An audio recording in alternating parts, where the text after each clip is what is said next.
بسم اللہ الرحمن الرحیم۔ ایک دفعہ کے موضوع پر مسح کرے ہوئے کتنے دن یا کتنی رات تک مسح جائز ہے؟ جیسے ہم اور آپ ایک بار موزہ پہنے، اگر اپنے گھر یا اسی طرح آس پاس بازار میں تو ایک دن ایک رات تک مسح جائز ہے، اور اگر سفر میں ہو، کہیں دور جا رہے ہوں، سفر ہو، تو 3 دن 3 رات تک مسح جائز ہے۔ اگر موزہ پھٹا ہو، ہمارے اور آپ کے دماغ میں بھی یہ بھی بات آتی ہے، موزہ پھٹا ہو کیا اس پر مسح ہو جائے گا یا نہیں؟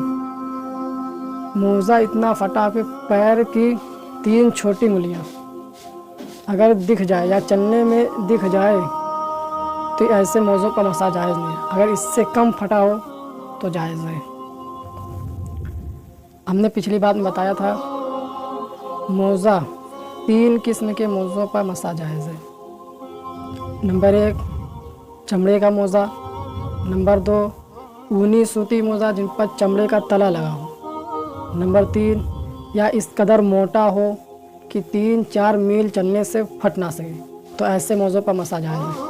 اب بات آتی ہے مسح کس طرح کرنا چاہیے۔ ہاتھ کی یہ 3 انگلیاں، ہاتھ کی 3 انگلیاں اپنے پیر کے اوپر ایسے پنجے کے اوپر ایسے رکھیں، صرف اس کا سرا نہیں رکھیں، پورا 3 انگلیاں رکھیں ایسے پیر کا اوپرلی حصہ ہے ایسے رکھیں، ایسے پورا اوپر تک کھینچتے چلے آئیں، تو ایسے مسح جائز ہے۔ ہم اور آپ کیا کرتے ہیں جن کو معلوم نہیں ہوتا تو ایسے کا بہت لوگ رہتے ہیں ایسے کر لیتے ہیں ایسے، تو ایسے مسح جائز نہیں ہے۔ نہ نیچے کرنا ہے نہ ایڑی کی طرف کرنا ہے، صرف اوپری حصے پر 3 انگلیاں، یہ ہاتھ کی 3 انگلیاں ایسے رکھیں، ایسے کھینچتے ہوئے چلے آئیں، مسح ہو جائے گا۔ موزوں پر مسح کب جائز ہے؟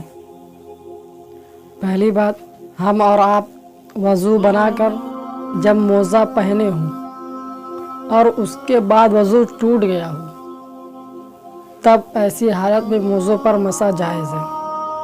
اگر وضو نہیں بنا ہو، پیر خوب اچھی طرح سے دھو لیے، تب موزہ پہن لیے ہم، پھر اس کے بعد نماز کا وقت یا کوئی اور چیز قرآن شریف پڑھنے جیسا کیا کوئی اور کتاب پڑھنے جس میں ہم کو اور آپ کو وضو بنانا ہو، تو ایسے حالت میں پیر دھو لیے ہم نے، پہلے ہی پیر دھو لیا تھا، پھر اس کے بعد اب ہم کو نماز پڑھنا ہو گیا، تو وضو بنائے صرف موزوں پر مسح کر لیں، موزہ اتارنے کی ضرورت نہیں ہے، موزوں پر مسح کر لیں جیسا بھی ہم نے آپ کو بتایا، مسح کر لیں، مسح ہو جائے گا، ہم اور آپ نماز پڑھ سکتے ہیں اسے۔